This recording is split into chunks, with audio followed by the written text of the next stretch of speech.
You can't win them all, ladies and gentlemen. And unfortunately, Roman Anthony Day gets spoiled by the Kansas City Royals here in Game 3. Dustin May making his Red Sox debut. He looked good at times. There were some good things tonight, but then there were some bad as well. Didn't go very long here tonight. Had a high pitch count early on. I'll give you my thoughts on Dustin May here. We'll break it down. We'll get into the pitch sequencing and everything. The pitch usage, it definitely was different compared to what we've seen with the Dodgers up to this point. They definitely went with a different game plan. And I'm going to give you my thoughts on Dustin May over the next couple of months here as well. But unfortunately, not a great night for him tonight. Oh, I didn't say the final score. The Red Sox lose 7-3. Their 7-game win streak is snapped heading into the off day tomorrow before they go to San Diego this coming weekend. Nick Pivetta running into Nick Pivetta on Friday night. How about that? Old friend. But back to tonight's game. Bullpen as well. Jordan Hicks, he continues to have a tough time out there. I'll give you my thoughts on Jordan Hicks in just a little bit. The offense tonight, I talked about it last night. Michael Wacha, I knew this was going to be a tough matchup. He's not going to go out there and put up Garrett Crochet kind of numbers, but he's going to go out there. He's going to control the game like the veteran he is, like the pro's pro that he is. The man just knows how to pitch at this point in his career. And, hey, we've seen a lot of Michael Wacha over the years. Go back, to how long ago, back with the Cardinals, right? And then obviously with the Red Sox not too long ago. So Michael Wacha, he knows how to pitch at Fenway Park. Again, said last night, said he could be a problem, and he definitely showed that tonight. The Red Sox, they were getting the bat on the ball tonight. It wasn't like they were getting dominated by any means. They just couldn't really get it to fall through here tonight. Just a frustrating night for the offense overall. Romy Gonzalez, he had himself a good night tonight, a couple of doubles. Hey, Romy with a double today, getting the offense started against the righty, right? The lefty killer, getting it started against the righty there tonight. Trevor Story, another good night for him. He went 2 for 4. But overall, not a great game here tonight for the Red Sox. It is what it is going into the off day. If you have been under a rock all day, if you are just waking up, and this is the first time you're hearing it, Roman Anthony has been signed to a long-term contract. We'll go over the details once again. We did have some more of that coming out here today. We did have a live show reacting to the extension earlier today. If you missed that, go check it out. It is in the past live streams here on the channel, so go check that out as well. But hey, we had some good news today. It can't be perfect every single day, ladies and gentlemen. That is okay. But everybody, if you can, hit the like button for me. Subscribe if you're new. If you are listening via audio format, whether that's Spotify, Apple, wherever it may be, leave us a review. Tell us what you think. But let's get this going here. Let's get this going. We'll get to a couple of sponsors here in just a little bit. But let's talk about Dustin May here. Dustin May. Unfortunately, I couldn't get the nice the cutout of the player. This is all I have. I have the boxed image from MLB.com.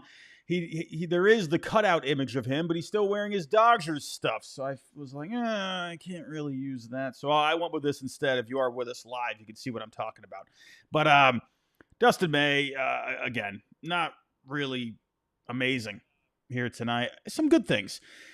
The offense got it started, right? They did give him a bit of run support to get things going here tonight. Bregman and Duran had the base hit. Romy, like I said, got it started there with a double, knocked in a couple of runs. Had a 2-0 lead there to start off his Red Sox career. And tonight, he went with a bit of a mix here. Went with the cutter a lot here tonight. 30% tonight with the cutters compared to 7% on the season. That is a major difference. I was a little confused about that one because it hasn't been a good pitch for him this year. We did talk about that when they first made the trade. Batters are hitting .520 against that cutter this year with an .840 slugging. Now, he was getting some more swing and miss on it tonight. He did have a 30% whiff rate on that pitch tonight compared to a 14% on the year. But he was still leaving, some of them over the plate. They were getting hit. They were actually getting hit a little bit harder compared to the exit velo average on the year. So again, I didn't really understand going with that. Maybe they felt like, all right, let's just try something different. I don't know. I'm curious to see what they try the next time out. But it was I don't know. I think it was really they just wanted to try something different. That's the way I was thinking with it, right? Because the movement on the pitch this year with him, like it's one thing if the movement on the pitch for him ranks well compared to the other cutters in the major leagues this year, but doesn't really. It's below average compared to the other cutters. So combined with the fact that it's been hit hard, I just didn't really understand the usage on it. That's just my opinion. What do I know? They had their reasoning, obviously, but I don't know. Didn't really seem to work too much tonight. But another thing with Dustin May, again, the stuff wasn't bad tonight. He was getting the good movement. You were seeing, that sweeper doing its thing. You were seeing the sinker doing its thing, right? He's got that bit of a life. The velo was down a little bit with him tonight. I don't know. Maybe this last week it's been a little chaotic for him. So I don't know. Maybe the man's a little tired. I'm not so sure. Maybe just needs a get his feet wet a little bit more, kind of, just get adjusted here to a new environment, new pitching coaches, right? So I'm not really too worried about the velo being down. Not really a big deal. But another thing with Dustin May here tonight, he was really struggling to put the hitters away tonight. Several occasions he had 0-2 counts, so he was putting himself in a good position here tonight. Third inning, Mike Yastrzemski, my goodness, this man just loves terrorizing the Red Sox. I don't know what it is. He's just trying to get to his grandpa. I don't know. I don't know what's going on there. But Yastrzemski, he had 0-2 tonight.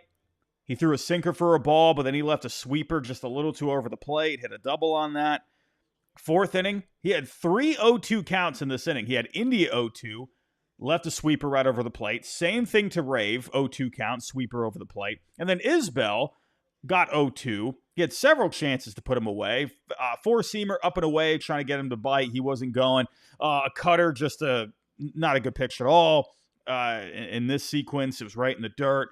Four-seamer missing up and away again, so he was trying to change the eye levels a little bit. Just wasn't really executing on it. And then he just left a sinker over the plate. So he put himself in good spots. Just wasn't really able to execute fully. The first and the second innings, he was looking okay. He worked around a base hit and a walk in the first. And then in the second, he had a couple strikeouts there, one on a cutter and another on a sinker. And then the third inning, the Royals started chipping away a little bit. You could see May was starting to kind of waver a little bit, right? He was starting to get a little tired out there. It seemed to me the pitch count was getting up. Credit to the Royals. They were, taking advantage of the fact that he couldn't put these guys away. They had good discipline on him tonight. They really got that pitch count up. Third inning, like I said, Yaz had the double there. Bobby Witt with the base hit. They made it 2-1. There was another bad cutter, just leaving it right over the plate. That tells me that I just don't think he has good command on the pitch. He's just not locating it very well. Maybe it could be a good pitch for him, but I don't know if that's I don't know. He's got to execute better with that pitch. He did strike out Salvi to end the threat there. He struck him out on a sweeper. And then the fourth inning, they really started getting to him here. Frazier had the hit by pitch. He ended up getting caught stealing at second base from May, though. And then 3 straight base hits. I already went over those sequences there. Isbell, he had the go-ahead base hit. That made it 3-2 at the time. He got Yaz out. Bobby Witt had the base hit. Ended his night. And overall, 3 2/3, 6 hits, 3 earned, 4 Ks, and a walk. So high pitch count, almost 100 pitches there. I believe 96 overall. I'm going blank on the total, but not really anything amazing for a couple of good things, like I said, but could do a lot better. Bullpen. Shout out to Murphy.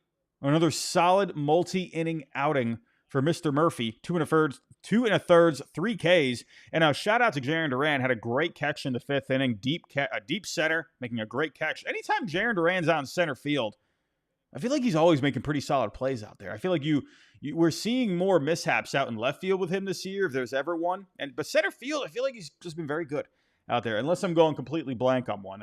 Knowing my potato brain, I'm slipping on one. But I think Jordan Hicks just completely let it go after him. Salvi, Frazier had the base hit. India, 3-run home run. It made it 6-2 at the time. I don't know, man. Jordan Hicks, it's just, I don't know, man. Taking a look at Jordan Hicks. Let me pull up the stats, the updated numbers.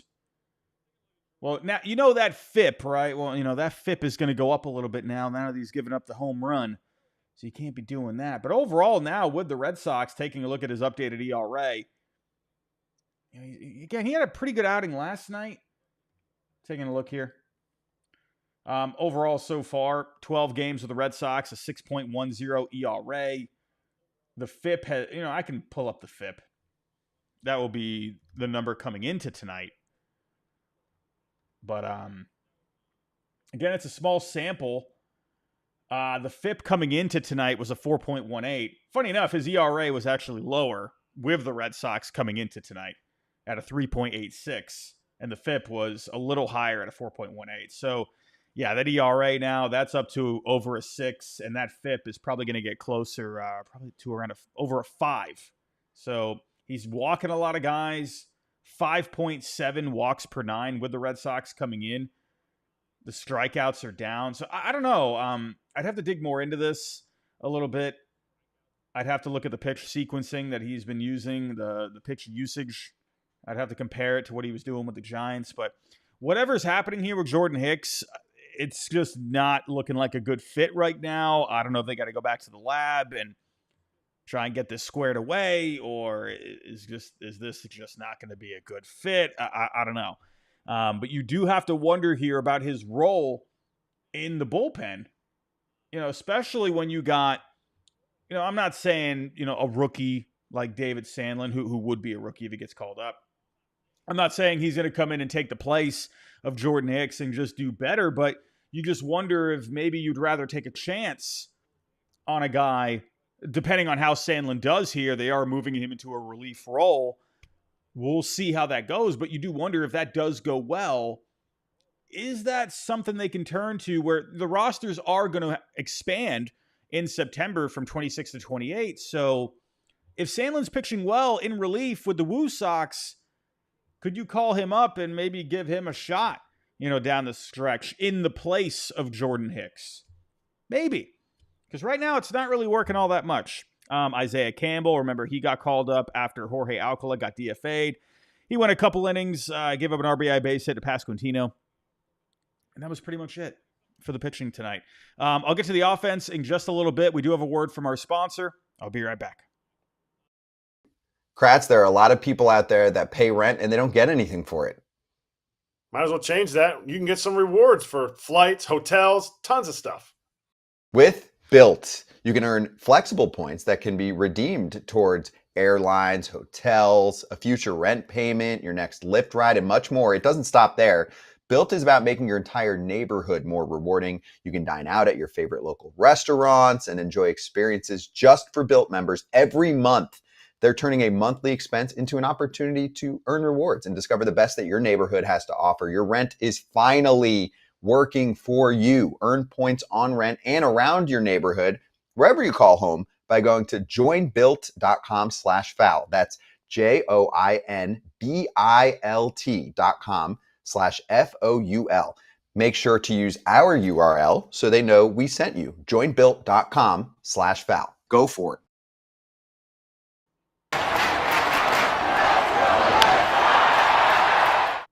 Alrighty, let's get to the offense here. Not a whole lot here tonight, right? I already talked about how they got it started there in the first. Story added on an RBI base hit in the 8th.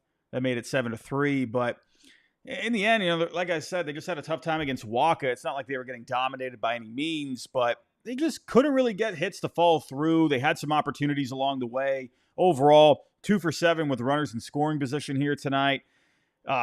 Like I mentioned with Romy in the first inning, scoring a couple there. Willier flew out after him to strand Romy at second base. 4th inning, Romy with a second double of the night, but Willier once again not able to come through. Massa stranded him. I'm starting to wonder a little bit about Massa. I don't know, man. It was fun when he came back, but he has just felt non-existent in this lineup here. Pulling up the numbers with Massa, over the last 30 games, 54 ABs. I mean, is this actually... Oh, that's his total. Let me just check out the last 7. 24 ABs, only hitting 208, a 269 on base, a 333 on the slugging. He had the homer off of a position player, but you're just not really doing anything here. I wonder if they make some kind of a move with Massa. I feel like at this point, what are you going to do with him? The only thing you do now is DFA. Would they DFA him at this point? I don't know, man. You wonder, if the Red Sox, if they're looking at it from a point of view where you want to have the best possible team, is the best possible team without Massa on it? Could those ABs be going to another player, maybe a guy that has versatility that can play some other positions, like Sogard, you know what I mean? Like a guy that can play multiple positions. Would you rather just have him on the roster? I feel like they'll end up keeping Massa there, because he does have the track record. But you just wonder if maybe the Red Sox make a move there as they push for a postseason spot, and then you're looking at the postseason too. I don't know, man. And then, another guy too, if Marcelo Meyer, if he is able to end up coming back, we'll see. You never know. But yeah, that would be an obvious candidate to take over Massa's spot. I just wonder, man. I just wonder. Mason Argus give the Rusney Castillo treatment. Yeah. I don't know. I'm a little worried about Massa, to be honest. I will say this. I'll say it one more time. If Marcelo Meyer is able to come back, that's a big if. You don't know if that's going to happen. I would actually say I would lean less likely for that to happening. But hey, you never know. Maybe he ends up doing all right. That would be a guy, maybe you'd rather have him because he gives you that good infield defense. He's going to give you the lefty bat. But again, that's a big if. We'll keep an eye on that. Fifth inning, Roman Anthony. We'll talk about him and the extension in just a little bit, but almost had a storybook home run here tonight. He took a deep drive out to right field. On a lot of other ballparks, that probably leaves, but you got the deep right field at Fenway Park, and then, of course, Mike Yastrzemski robbing him. And, of course, the grandson of the Red Sox legend, Kari Yastrzemski. He just loves to kill the Red Sox here. I don't know what it is. It's crazy. Sixth inning, Story had the base hit. Duran with a double play. I guess, again, couldn't really get anything going here. Just a pretty lame game tonight overall, ladies and gentlemen. But the news that we had here today, that was the exciting news for today. And that was Roman Anthony with the contract extension. Again, we already went live for that. If you want to see my initial reaction to that, you can just go back to it on the replay. It's right there on the live streams here on the channel. And I dove into it. I gave you my initial thoughts. We do have a bit more of a breakdown on the contract itself. There were escalators put into the deal. Originally, it's an 8-year. Let me just double check. I don't want to say the wrong numbers here. 8-year, $130 million through 2033. Club option for 2034. But the escalators could push it to an overall of $230 million. We'll go over that in just a second here, but we do have one more word from our sponsor. We'll be right back.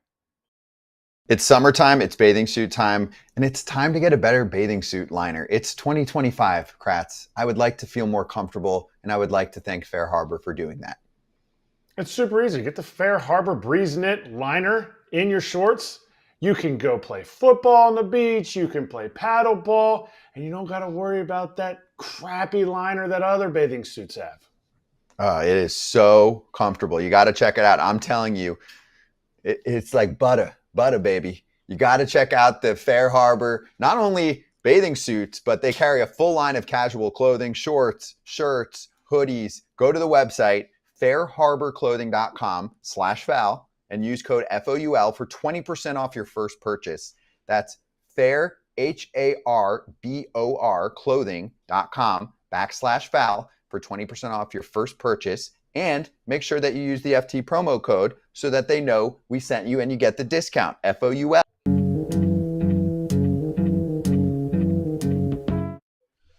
All righty, let's get to it here. We have an article from Mass Live by Chris Cotillo. he went into the contract here. He dove into the escalators. Let's get into this here. Again, it is an 8-year, $130 million deal. It could potentially get up to $230 million, and there's a club option for 2034. So doing the breakdown here, now that club option for 2034 is going to be worth $30 million.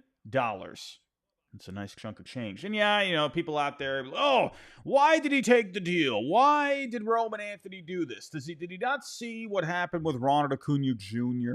I mean, why? You had some people out there that were, giving their opinions, and that's fine. I respect the opinions, but listen, you never know what's going to happen at the end of the day. And if the fact that Roman is taking a deal like this, I think there's a couple of good positives there. Yes, could he end up making more money?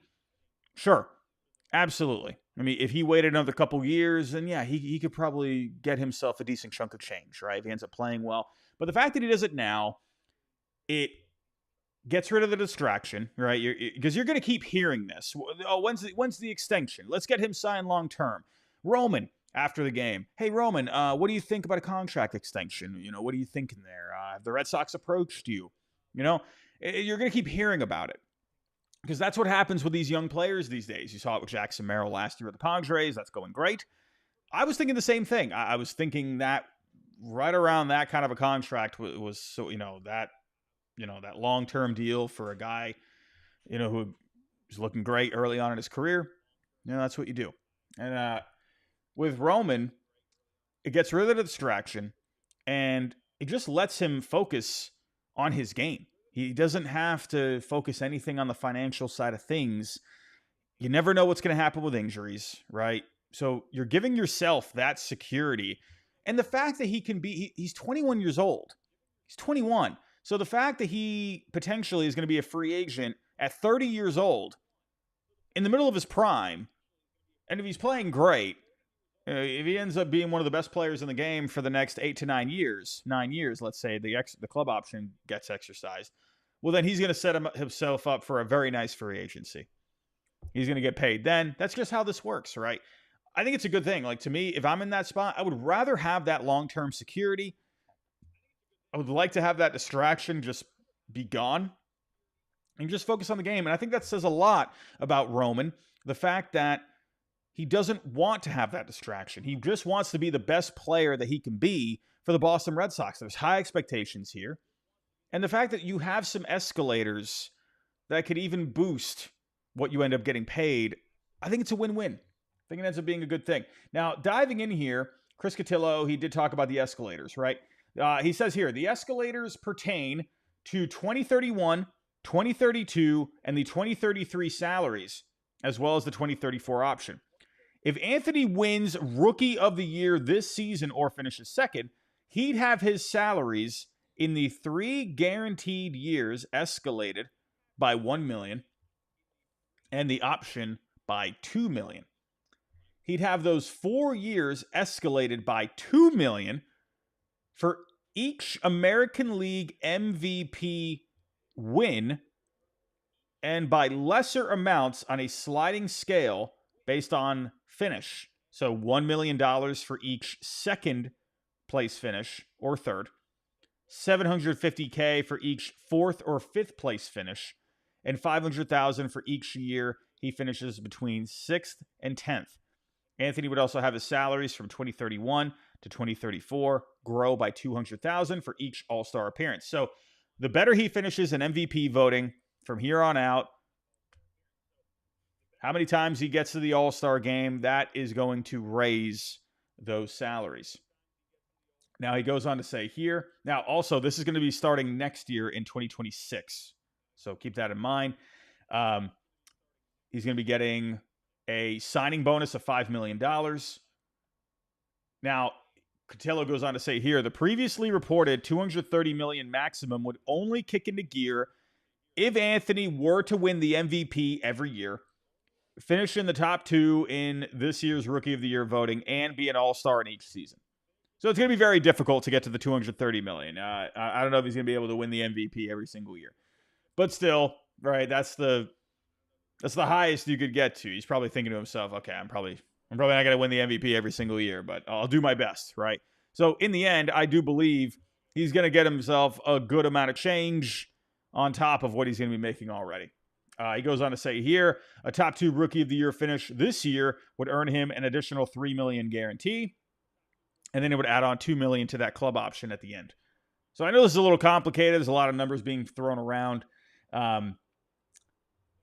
Any MVP Anthony wins during his deal would guarantee him an additional $6 million. So MVP, you win, you get $6 million bucks, right? All-Star game, you get an extra $200K, right? So yeah, there's definitely a lot of potential here for him to earn a lot more money, and I think that's good. And I think that's good for, you know, a guy early in his career like that. Obviously, he's going to be getting this long-term security. That's fine, but he's going to have incentives in the contract here to go out there and make a couple extra bucks, a couple extra $1 million bucks. He's got that motivation in there, right? You know, I wouldn't think anyway, you know, just because he's got a long-term contract, he's going to put it into cruise control. I don't see that at all with Roman Anthony, but it doesn't hurt to have a little extra motivation on top of it, you know? So, hey, in the end, it's nice to make a little extra money, but he's going to be making a lot of money here. No matter what he ends up finishing with by the end of this contract, he's still going to be in a great spot. He's going to be in the middle of his prime, going into free agency. Hopefully they can keep him around. You know, hopefully that ends up not happening. Hopefully if he's still playing great at that point in his career, and hopefully the Red Sox can keep him around for the entirety of his career. Hopefully he doesn't get to free agency. Hopefully he's a Red Sox for life. That's, you know, I mean, I know that's a long way away, obviously. My goodness, how old am I going to be at the end of that if Roman Anthony plays 20 years? Oh, my goodness, that just scares me thinking about it. Anyway, I'm excited for it. I think it's a great move. But everybody, I'm going to wrap it up right there. If you are watching on Nessun, I do have to wrap it up right there. We're out of time. We'll be back Friday for the post-game show against the Padres. We'll see you then. But everyone on YouTube, we are going to be going over the upcoming series with the Padres. And got an interesting pitching matchup starting things off Friday night. And yes, we got more West Coast games. Not a fan of these West Coast games, man. We're going to be up here late. Remember the Angels series, right? Remember those West Coast games? That was not helping my sleep at all. But it is what it is. It's going to be a little earlier when they go to Houston, right? There's not as much of a time change, right? Those games will be starting around 8 o'clock. But, yeah, Friday night, it's 9:40 Eastern time. A little earlier on Saturday, 8:40 Eastern time. And then starting up at 4:10 Eastern time on Sunday. But interesting matchup here in Game 1. Walker Buehler against Nick Pivetta. The Padres know Walker Buehler very much. They know this man. They got a lot of experience against this guy, so that's interesting. But the Red Sox, they know Nick Pivetta a lot as well. So I think this is really interesting. I wonder, I kind of look at it as who's going to break first, right? Who is going to end up getting more of the advantage against someone they're very familiar with? Now, Nick Pivetta has been a lot better than Walker Buehler this year. Obviously, Nick Pivetta, we know him very well with the Red Sox for so long. There was a chance he could have came back this past offseason, ended up taking the deal with the Padres. He's been very good, man. Nick Pivetta, this guy's been no joke. 11-3 on the year, a 2.73 ERA over the 22 games, 136 Ks. Very good. His last start against St. Louis, he only gave up one hit over 7 innings with 5 Ks. He's only given up 4 earned runs combined over his last 3 starts. 2 of those against the Cardinals. They couldn't figure him out either time. And then 6 innings, 3 hits against the Nationals. So, I mean, the fact that he's only given up 7 hits in his last 3 starts, that's pretty good. So, Nick Pivetta, that's going to be a tough matchup. And then Walker Buehler, I mean, he has been better as of late. It's been nice to see. He hasn't been able to go very deep the last couple of outings. I mean, against the Astros his last time out, not great, but I hate saying it's one of his better starts on the year, but it kind of is, unfortunately. But still wasn't great. 4 1/3, 3 earned. Give up 9 hits, though. So Dodgers, he wasn't really able to do too much. He had 5 walks there. Walker Buehler, I think this is kind of what you're going to be getting with Buehler, this year, man. It's kind of like a box of chocolates. You don't really know what you're going to get. I just feel like he's always changing up the game plan. It just seems like he's never comfortable with just how he wants to go about things. It just every single outing that's something different. It's always, different pitch usage, or he's lacking command one outing, or he's more hittable one outing, leaving more pitches over the plate. And then you have a start like he did against the Phillies where he was looking really good. He was pitching in and out of the zone. He was getting the swing and misses, and he was effective, right?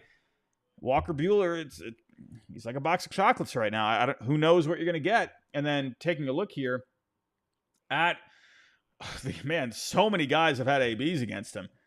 Fernando Tatis, if you want to go over on any picks out there, I hate to say this, but I would go over on Fernando Tatis Jr. hitting a home run. He's got 4 home runs against Walker Buehler in his career over 27 ABs. So if you want to make a pick, I'd probably lean into that one. Cronenworth, he's hit horribly against Buehler, but he does have a home run against him. He's 1 for 17, the one being the home run. Manny Machado, 26 ABs against him, hitting 308. So there are, a lot of these guys have seen him quite a bit. Jackson Merrill saw him last year. Ryan O'Hearn saw him last year as well. One of the newest San Diego Padres. So this would be an interesting matchup, and because Pavetta's been with the Red Sox for so long, you don't really have much experience. Now Bregman has faced off with Pivetta before, obviously on a different team. Trevor Story as well, but that was a little while back. So we'll see. But the one advantage that I could see the Red Sox having is they know Nick Pivetta, right?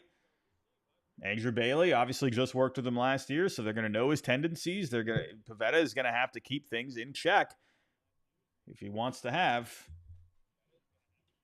if he wants to be free of any trouble with the Red Sox. So it's going to be an interesting matchup. I'm actually pretty excited to watch this one. And then in the other couple of matchups, it is TBD for the Padres as of right now. But for the Red Sox, you got Giolito, Bayo. Those are they're like the 2-3. You can go either way with one of those guys. One day you're thinking this guy's the 2, maybe he's a 3 another day, or same thing, vice versa with the other guy. Mr. 2 and 3. You got to love it. They're tag teaming in the middle of the rotation there behind Garrett Crochet. But I will say this. With Dustin May. Closing thoughts on Dustin May. I did tweet this out here tonight. And I did mention this, I believe, last episode or a couple episodes ago. Depending on how Peyton Tolley does, you got to wait and see how he does in AAA. I don't know when his next start is. Let me actually see if I can pull him up real quick. When is Peyton Tolley's next start? Do we have that announcement? Okay, all right, we got it. He is going this weekend, August 10th. So what is that? Is that Saturday? I don't know my dates. That's Sunday. That is Sunday. So Peyton Tolley making his Woo Sox debut this coming Sunday. Depending on how who knows? Could you imagine he ends up making his debut with the Woo Sox, absolutely dominates, and he's looking great. The Red Sox say, all right, we've seen enough. Let's get this guy up. Now, let's say he ends up pitching well over a couple of outings. I'm not opposed to the idea, if he's looking good, to maybe give him a shot in the rotation here. Instead of getting your starts in at AA, AAA, or AAA, sorry, over the next couple of months, month and a half or so, why not do that at the major league level? If they feel like he's ready, his fastball is playing. It is one of the best pitches in all of minor league baseball this year. It gets a ton of swing and miss, especially in the zone. When you're getting the amount of swing and miss that Peyton Tolley does in the zone on his fastball, that has a good chance of translating at the major league level. Now, of course, he is going to take his licks at the major league level as well, but could Peyton Tolley be a guy, if you call him up, maybe, you just limit him to 4 or 5 inning outings? And then someone like Dustin May could come in behind him, where he showed you tonight that, he can be effective for a couple of innings, right? Could you have Tolley go 4, May goes a couple, or Richard Fitz, however you end up wanting to do it, right? I wonder if that could be an option, especially after seeing tonight. I've already talked about Dustin May, where I think he could be a pretty effective reliever. Try him out as a starter. Let's see if they can figure something out. But with the season getting closer and closer to the postseason, and if Dustin May, if the best spot for him is going to be in the bullpen, I think that's what you probably got to do. I think he could be really good in the bullpen with the stuff that he has. Try it out for a couple more, and if it's still not quite working, then I think that could be a route the Red Sox go. We'll see here. I'm excited for Tolley's debut with the Woo Sox this Sunday. I'm very intrigued about that. If it goes well, I think you could see him sooner rather than later. We'll end up seeing what happens. But everybody, I am going to wrap it up right there. That is all I got here for tonight. If you can on the way out, hit the like button, subscribe if you're new. All the familiar faces here in the chat, thank you as always for stopping by. You're all amazing with the support that you give, that you've been giving all year. It's great. Thank you very much for all that. Everybody, go enjoy the rest of your night. Go enjoy the day off tomorrow. Don't worry about tonight's loss. It's okay. They'll be okay. We'll see you in San Diego. See you then.